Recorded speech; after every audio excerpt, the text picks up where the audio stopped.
कभी होटल में वेटर की नौकरी, कभी परिवार की जिम्मेदारियों का बोझ और कभी राजनीति में लगातार संघर्ष। लेकिन एक चीज जो कभी नहीं बदली वो था आगे बढ़ने का जज्बा।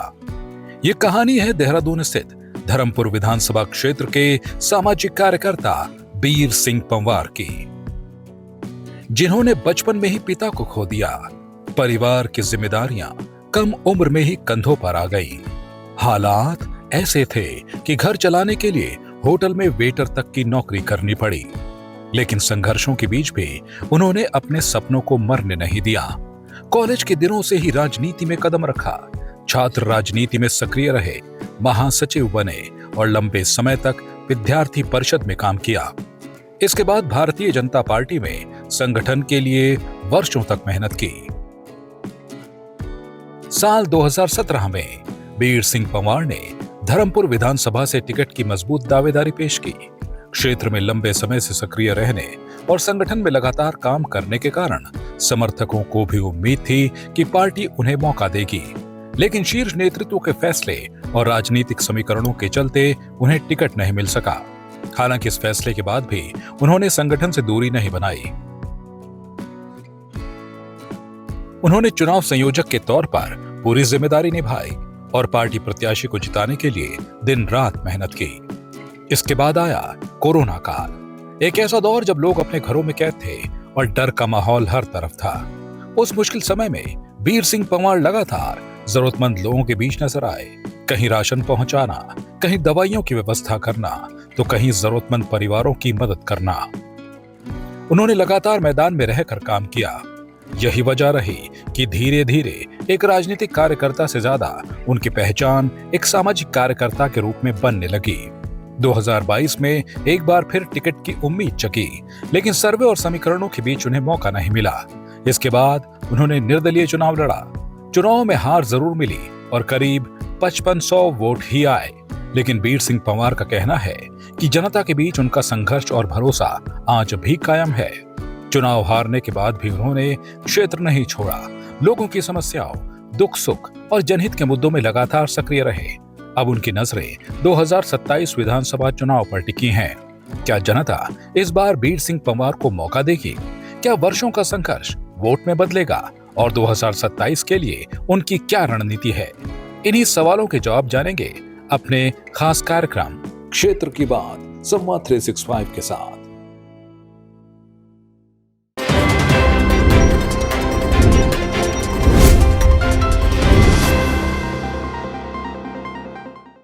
नमस्कार, मैं हूं अनिल चंदोला और आप देख रहे हैं संवाद 365। क्षेत्र की बात संवाद 365 में आज हमारे मेहमान हैं बीर सिंह पंवार। बीर सिंह पंवार एक सामाजिक कार्यकर्ता हैं और पिछले लंबे समय से सामाजिक कार्यों से जुड़े हुए हैं। पहले भाजपा में रहे और 2022 के चुनाव से पहले भाजपा से अलग होकर निर्दलीय चुनाव लड़ा। तो बीर सिंह पंवार जी, सबसे पहले तो स्वागत है आपका संवाद 365 में। धन्यवाद चंदोला जी, आपका बहुत बहुत। मैं चाहता हूं कि सबसे पहले आप अपने बारे में थोड़ा सा बताइए, सामाजिक यात्रा और फिर राजनीतिक सफर तक का। हाँ चंदोला जी, मेरा जो बचपन है बहुत गरीबी में बीता।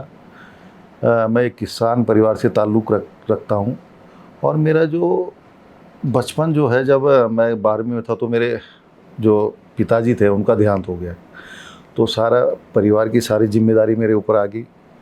मेरे परिवार में सबसे बड़ा मैं था और एक भाई और एक बहन। तो सारा कुछ मैंने पढ़ाई के साथ साथ नौकरी भी करी, होटल में वेटर की नौकरी भी करी।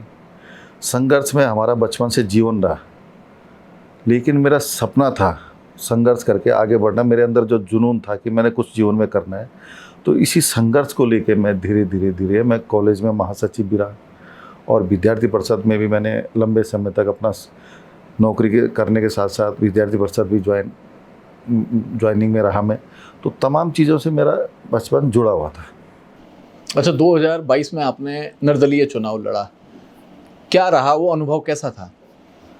देखिए, मेरा जो मानना है, मैं भारतीय जनता पार्टी में जब से मैंने विद्यार्थी परिषद के बाद मैंने भारतीय जनता पार्टी में बहुत समय तक मैं रहा और 2017 में भी मैंने टिकट मांगा था धर्मपुर विधानसभा से। पैनल में 3 ही नाम गए थे, जिसमें से एक आज हमारे बीच नहीं, उमेश अग्रवाल जी, विनोद चमोली जी आज विधायक हैं और तीसरा नाम मेरा था।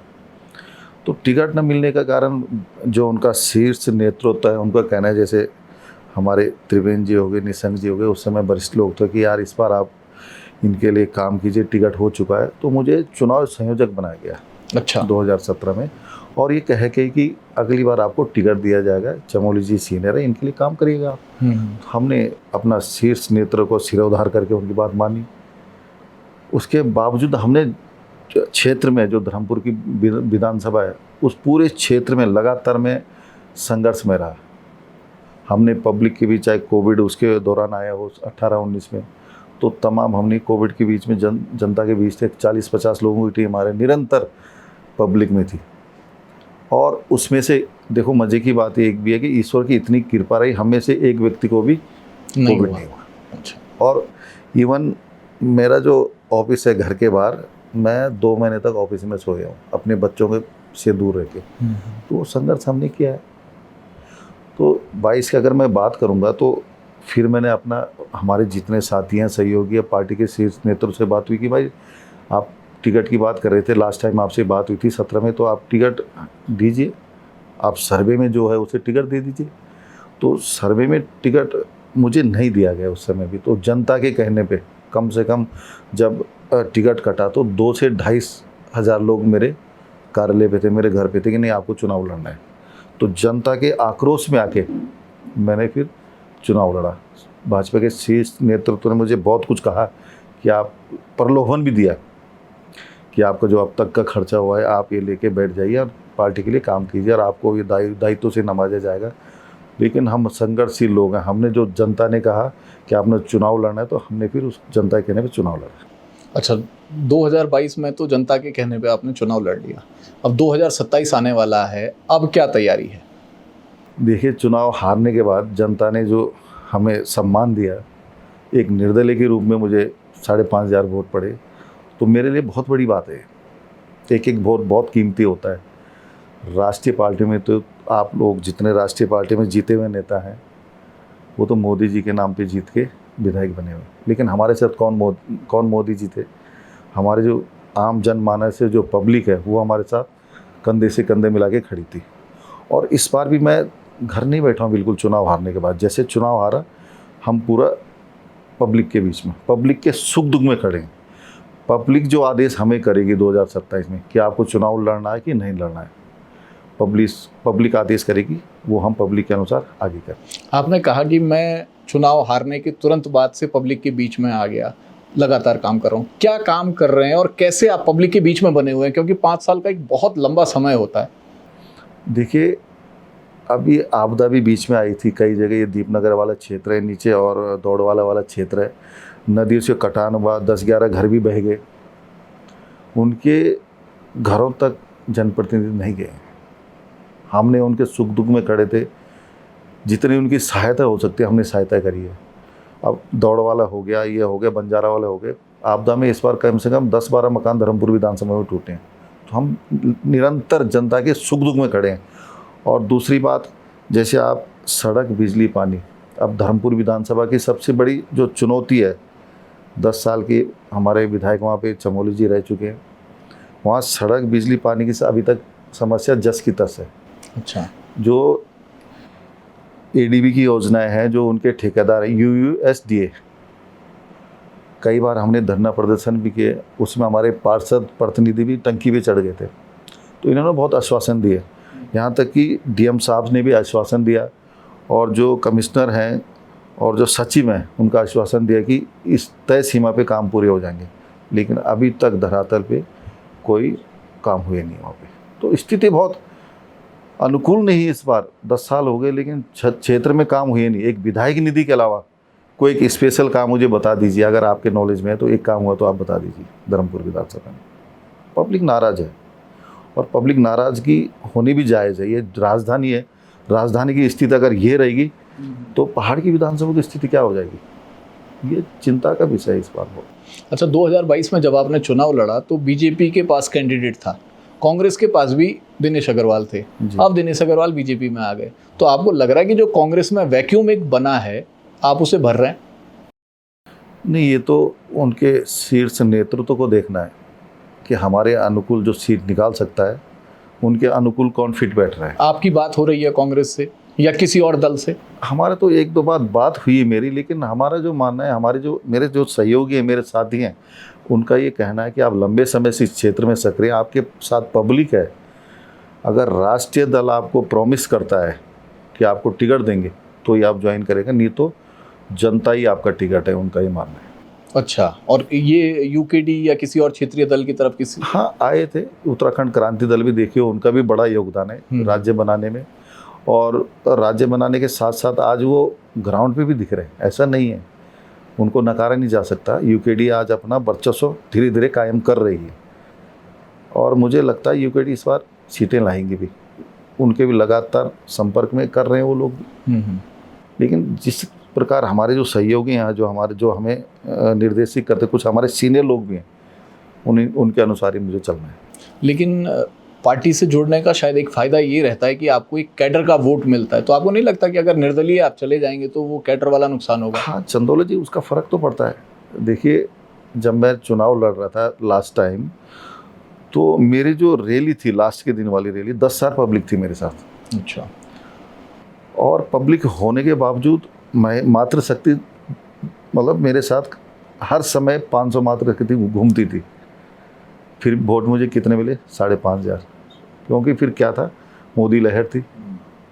देखिए, जो मुस्लिम मतदाता हैं, हमारे भाई थे मेरे साथ पुराने, मेरा अपने 1 to 1 है उनसे, वो लोग मेरे से दिल से जुड़े हैं। 3-4 गाँव में मुस्लिमों के, तो गाँव में मेरे हर जगह पकड़ है। वो भी उस चुनाव में मेरे साथ निर्दलीय में थे।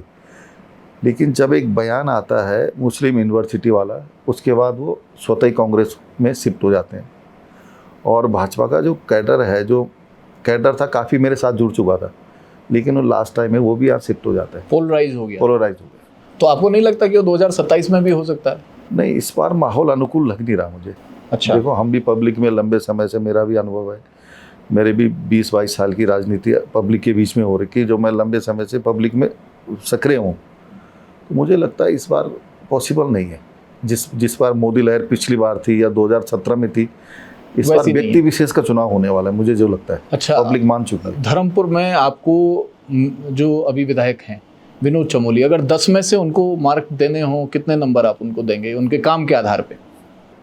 देखिए भाई साहब, चमोला जी जो उनकी स्थिति है, काम की स्थिति है, मेरे को तो कहीं उनका काम नज़र आया नहीं। जो विधायक सड़क, बिजली, पानी न दे पाए हो, उसे क्या पब्लिक एक्सेप्ट कर वो करेगी? आज की डेट में जो हमारी विधानसभा है, धर्मपुर विधान, 22 तो वार्ड है, निगम के वार्ड है, 7 वार्ड कैंट के हैं। अब 22 के 22 वार्ड में एक चीज़ भी उठा के देख लीजिए, कोई विधायक निधि के अलावा एक काम हुआ हो, तो मैं तो मानूंगा ना, हम उस व्यक्तित्व को एक झंडे के नीचे चलने को तैयार हैं, जो इस प्रदेश के हित में काम करेगा, जो जनहित में काम करेगा, हम उसके साथ भी खड़े होने को तैयार हैं। लेकिन बशर्ते वो आदमी काम करके तो दिखाए। ठीक है, मैं चुनाव नहीं लड़ता, मुझे लगेगा चमोली जी कैपेबल है, उन्होंने कुछ किया है क्षेत्र के लिए, तो हम उनको सिरोद्धार करके हम चुनाव, उनके नेतृत्व, उनको लड़ाएंगे। लेकिन जब हमें कुछ लग नहीं रहा, प्रदेश के लिए कुछ हुआ ही नहीं, 10 साल हमें जनता ने देखते हुए हो गया, ग्राउंड पे कुछ हुआ ही नहीं, तो क्या करेगा आदमी? मजबूरन जो जनता गई, हमें तो जनता के अनुसार ही चलना है। आपको लग रहा है कि विनोद चमोली ने काम नहीं किया, लेकिन सरकार कैसा काम कर रही है, बाकी जगह कैसा काम हो रहा है? देखिए जी, वो तो 70 की 70 विधानसभाएं हैं, हर विधायक का एक अपना काम करने का अलग तरीका है। देखिए, अगर विधायक सक्रिय है तो वो अपने क्षेत्र में, सचिवालय में रह के काम, कार्यदायी संस्थाएं बहुत हैं, कैसे करके उसे काम लाना है, ये उससे जानना है। लेकिन जो मेरे को दिखता, खाली मैं अपनी विधानसभा की बात करूंगा, लेकिन वहाँ आप उठा के देख लीजिए, अगर सूचना के अधिकार में भी कोई लोगों ने ले रखा है, विधायक निधि के अलावा या फिर एडीबी की जो योजनाएं चल रही हैं, उसके अलावा कोई काम हुआ ही नहीं। लेकिन ऐसा क्यों? विनोद चमोली तो बड़े अनुभवी आदमी हैं, भाई मेयर भी रहे हैं, पहले नगर पालिका अध्यक्ष रहे हैं, 2 बार के विधायक हैं, तो ऐसा क्यों है कि विनोद चमोली के विधानसभा क्षेत्र में काम नहीं हो रहा? क्या वो करवाना नहीं चाह रहे या उनसे हो नहीं पा रहा? देखिए, मैं भी उनका बहुत बड़ा सम्मान करता हूँ, वो हमसे बहुत सीनियर हैं, उनका अनुभव भी अच्छा राजनीति में, लेकिन उनका जो कथन, उनके जो अभी जो मैंने देखा, उनकी कार्यशैली, उसमें मुझे लगा कि इन्होंने 10 साल से कुछ किया ही नहीं क्षेत्र में, वो गुटबाजी में फंस गए। भाजपा के अंदर 2-3 धड़े बने हुए हैं, वो किसी को मनाने में कोई रूठ रहा, कोई ये रहा, टिकट बंटवारे में ये मेरा आदमी, ये उसका आदमी, उसी में इंगेज रहते हैं। देखिए, क्षेत्र की जनता को तो काम चाहिए ना, आपकी गुटबाजी आपकी पार्टी की होगी, लेकिन ग्राउंड पे क्या है, काम दिखना चाहिए। अब एडीबी की योजनाएं जितनी यूयूएसडीए काम कर रहा है, अब उनकी योजनाओं को आप लाइव चला रहे हैं जाके वहाँ पे। अरे एडीबी की योजना पूरे प्रदेश में चल रही है, अन्य राज्यों में चल रही है, उसमें आपकी विधानसभा कोई स्पेशल थोड़ी है। तो मुझे लगा कि काम हुआ नहीं है 10 साल से इस क्षेत्र में। अच्छा, 2027 में आपको क्या संभावना लग रही है? क्या बीजेपी आएगी या कांग्रेस की संभावना लग रही है या कोई और कुछ हो सकता है? देखिए भाई साहब, मेरा जो मानना है 10 साल तो भाजपा को राज करते हो ही गए यहाँ पे। और रही बात, मैं अन्य जिलों में भी जाता हूँ, हमारे सगे संबंधी भी, सहयोगी भी हैं, उनका ये मानना है कि इस बार व्यक्ति विशेष का चुनाव होने वाला है। अच्छा, जो अच्छा आदमी है, जनता इस बार उस पर भरोसा कर रही है। पार्टी कोई भी हो, अच्छा आदमी एक बार आगे आए और निश्चित रूप से वो क्षेत्र का विकास करेगा। क्योंकि बड़े नेताओं, बड़े नाम तो लोगों ने देख ली, हर क्षेत्र में बड़े नाम है, लेकिन ग्राउंड पे काम क्या करा उन्होंने। तो इस बार काम करने वाला व्यक्ति आगे आएगा, चाहे वो कांग्रेस का हो चाहे भाजपा का हो। और रही बात, देखिए, मैं एक व्यक्ति का आपके चैनल के माध्यम से बहुत स्पष्ट कह देना चाहता हूँ, मैं उनका भी बहुत सम्मान करता हूँ। अगर कांग्रेस में गणेश गोदियाल जी जैसा व्यक्तित्व, उनके नेतृत्व में जरूर चुनाव होंगे। वो व्यक्ति एक ऐसे व्यक्ति हैं, अगर वो, जैसे उनका कथनी है कि हर सीट पे सर्वे के अनुसार टिकट देंगे, अगर उस सर्वे के अनुसार टिकट कांग्रेस बांटेगी तो निश्चित रूप से इस बार कांग्रेस सरकार बनाएगी, मेरा जो मानना है। आपको लग रहा है ऐसा? और जो उनकी प्लानिंग है उस पर आप कितने सहमत है? जैसे उन्होंने हरक सिंह रावत को जिम्मेदारी दी, प्रीतम सिंह को जिम्मेदारी दी, गणेश गोदियाल हैं, हरीश रावत हैं वहाँ पर, तो इन सबको लग रहा है कि पुराने जो नेता हैं वो इस तरह की प्लानिंग कर पाएंगे? क्योंकि गुटबाजी तो वहाँ भी होती है। ऐसा ना चंदोला जी, मुझे ज़्यादा अनुभव, देखिए मैं कांग्रेस में कभी रहा नहीं हूँ जी, वो तो हमारे एक व्यक्ति विशेष वाली बात है। इतना मुझे अनुभव इनका हरक सिंह जी के बारे में ज़्यादा पता है ना, हरीश रावत जी के या न प्रीतम सिंह जी के। ये बहुत हैं तो अनुभवी लोग, ये लंबे समय से कांग्रेस से जुड़े हुए हैं और इन्होंने पूरा समय भी दे दिया, पूरा जीवन दे दिया। अगर ये एकजुट होकर चुनाव लड़ेंगे तो निश्चित रूप से सरकार कांग्रेस की आएगी। अगर बिखराव रहा तो असंभव है, लेकिन अगर एकजुट होकर चुनाव लड़ेंगे तो निश्चित रूप से कांग्रेस सरकार। अच्छा, हरीश रावत पूर्व मुख्यमंत्री हैं, वो भी कई बार ताल ठोकते हैं धर्मपुर से कि मैं चुनाव लड़ना चाहता हूँ। आपको क्या लगता है, उनके लिए है वहाँ पर ग्राउंड है? नहीं, देखिए इस समय पब्लिक, अब बड़ा नाम भले हरीश रावत जी बहुत बड़ा नाम है, अब हमें तो उनको बारे में ज़्यादा कहना भी ठीक नहीं है। वो तो कहीं से भी चुनाव लड़ सकते हैं, 70 की 70 सीटें। जो आदमी चीफ मिनिस्टर रह चुके हों और केंद्र में मंत्री रह चुके हों, कई बार के सांसद रह चुके हों, तो उनके बारे में मुझे ज़्यादा जानकारी भी नहीं है। और अगर वो भी आते हैं तो हमने तो चुनाव लड़ना है भाई साहब, निश्चित रूप से। देखो मैं पब्लिक के बीच का आदमी हूँ, मैं पब्लिक से 1 to 1 हूँ। पब्लिक ये चाहती कि एक बार आप आगे आओ, और मेरा उद्देश्य भी ये है। मैं, देखिए चंदोला जी, आपके इस चैनल के माध्यम से बताना चाहता हूँ कि मेरा जो उद्देश्य है जीवन में, मैंने एक गरीब किसान परिवार में जन्म लिया है और मैंने संघर्ष बहुत किया है, और मेरा एक सपना था अगर मैं कुछ बन गया तो मैं इस राज्य के लिए बहुत कुछ करूँगा। और वही सपना मेरा अगर साकार होता है, मैं कुछ अगर मुख्य धारा में आता हूँ, तो मेरा उद्देश्य ये रहेगा इस राज्य को दिखाना है कि जनप्रतिनिधि कैसा होता है। निश्चित रूप से ना हमने तनख्वाह लेनी है, जो हमारे सरकारी पैसा, उस सरकारी पैसे से अभी हम जो निर्धन कन्याओं को पढ़ा रहे हैं, कन्या को शादी करा रहे हैं, और जो अभी कोविड काल में जितनी कन्याएं जिनके माँ बाप कोविड में गुजर चुके हैं, उनकी पढ़ाई हमने करवाई है, या लंबे समय से हम सक्रिय हैं उस क्षेत्र में। तो हमारा उद्देश्य ही जीवन का, हमारा उद्देश्य राजनीति करना नहीं है। हमारा उद्देश्य है कि हमारा निम्न वर्ग, निम्न तबका और जो ज़रूरतमंद लोग हैं उनकी आवश्यकता पूरी हो। तो आपने जनसंपर्क, तो आप कह रहे हैं कि मैं पिछले 5 साल से लगातार कर रहा हूँ, लेकिन अब कौन से ऐसे मुद्दे हैं जिनको लेके आप पब्लिक के बीच जा रहे हैं और जिस पे आपको लग रहा है कि इस पे पब्लिक आप पे भरोसा कर रही है कि हाँ ये होना चाहिए?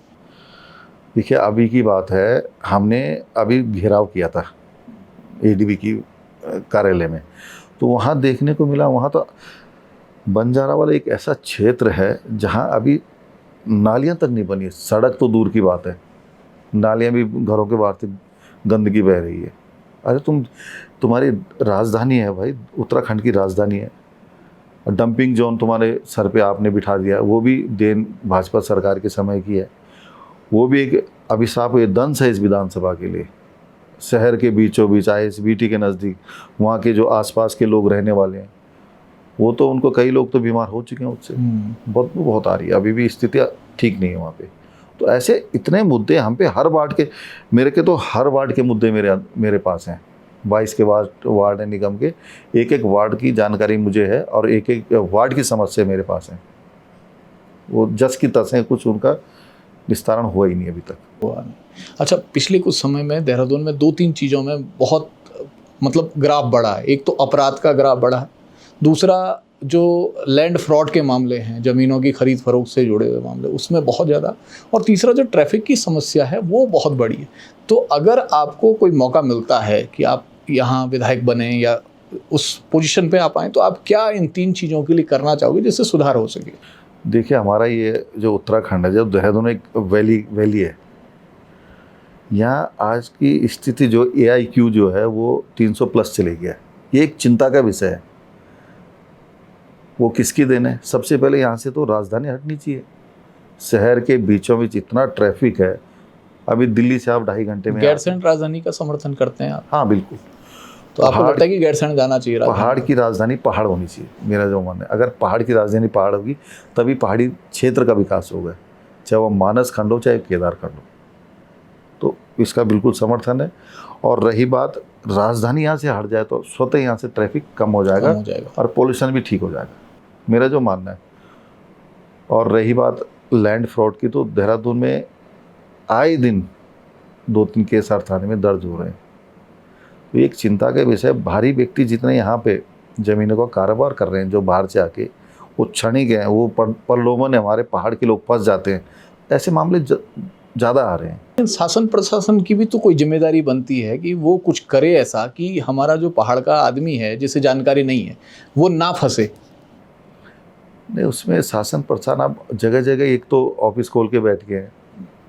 अब किसको जानकारी, कौन लोग कहाँ के हैं क्या नहीं है, वो जानकारी नहीं है ना। वो तो शासन प्रशासन को सोचना चाहिए था कि आप अगर एक ऑफिस खोल के बैठे हुए हैं, न जाने कितने केस रोज़ दर्ज हो रहे हैं, उसको लेके आपको बैठना चाहिए। उनके सबकी जानकारी आपके पास होनी चाहिए। ये लाइसेंस टाइप में आपको देना चाहिए सबको, ताकि पूरी जिम्मेदारी उसकी हो। इस प्रकार का होना भी चाहिए।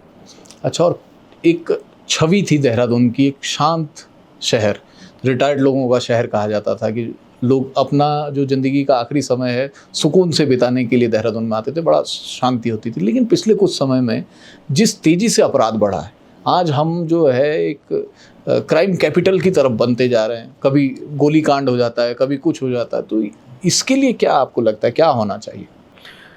देखिए, मेरा जो मानना है भाई साहब, ये आज की जो स्थिति है देहरादून की, वास्तव में आप जो कह रहे हैं कि वो देहरादून रह नहीं गया। हम भी बचपन में आते थे, चाहे मैं टिहरी जिले का रहने वाला हूँ, तो हम देखते थे हमारे रिश्तेदार सभी यहीं थे। सुकून भरी ज़िंदगी यहाँ होती थी, रिटायरमेंट के बाद आदमी यहाँ बसता था। और आज की स्थिति मैं देखता हूँ देहरादून की बिल्कुल रहने लायक नहीं है। अब मेरे हिसाब से, मेरा जो मानना है, कई लोग यहाँ से रिवर्स पलायन कर चुके हैं, और वो अच्छी बात भी है। नहीं, वो अच्छी बात है, लेकिन कोई डर के चले जाए, डर के पलायन करे, वो तो अच्छी बात नहीं है कि कोई इसलिए डर के चले गया कि यार यहाँ बहुत अपराध हो गया, अब मैं तो अपने गांव जाऊँ। हाँ, वो बिल्कुल सही बोल रहे हैं आप। स्थिति है कि थोड़ा पुलिसिंग स्ट्रांग होनी चाहिए, मेरा जो मानना है। देखो, पुलिस का अगर भय नहीं है, शासन प्रशासन का भय आदमी के अंदर रहना चाहिए। आपको फ्री हैंड कर देनी चाहिए कि जो क्राइम करेगा सख्ती से निपटिए। ऐसे आप 2-4 वाक्य होंगे, उसके बाद स्वतः धीरे धीरे व्यवस्थाएं सुधरती जाएंगी। लेकिन पुलिसिंग आपकी बहुत स्ट्रांग होनी चाहिए, मेरा जो मानना है। शासन प्रशासन स्ट्रांग होगा, फ्री हैंड कर देंगे अगर आप।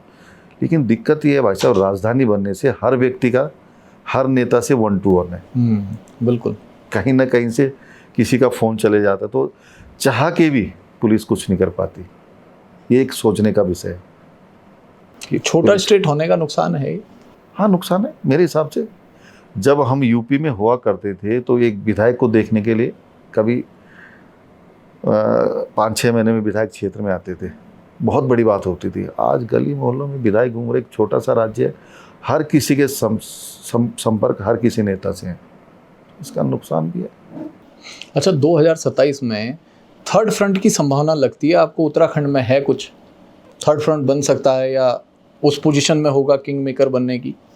अभी स्थिति तो अनुकूल है, मेरा जो मानना है। जो हमारे युवा काम कर रहे हैं, बॉबी पवार है, आशीष नेगी स्वाभिमान मोर्चा, आशीष नेगी हैं, ये लोग अच्छा देखो, हाँ यूकेडी, और जो पुराने कुकरेती जी हैं या काशी सिंह जी हैं, ये लोग अच्छा काम कर रहे हैं।